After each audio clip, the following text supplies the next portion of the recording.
ভাই ও বোনেরা, আজ আমি আপনাকে রাজনীতির কথা বলছি না, আমি বলছি আখিরাতের কথা।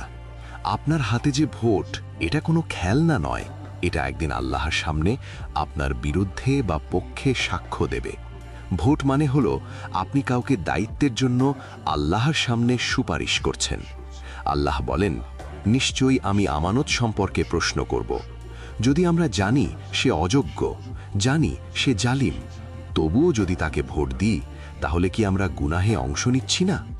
রাসূলুল্লাহ সাল্লাল্লাহু আলাইহি ওয়াসাল্লাম সতর্ক করে বলেছেন, যখন দায়িত্ব অযোগ্যদের হাতে দেওয়া হয়, তখন আল্লাহর সাহায্য উঠে যায়। ভোট না দেওয়া মানে দায়িত্ব থেকে পালানো, আর ভুল ভোট মানে নিজ হাতে অন্যায়কে শক্ত করা। ইসলাম শুধু মসজিদের ভেতরে সীমাবদ্ধ নয়, ইসলাম ন্যায়ের পক্ষে দাঁড়ানোর নাম।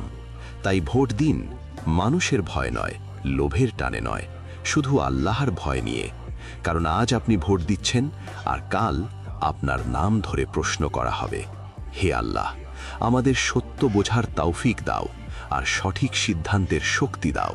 আমিন।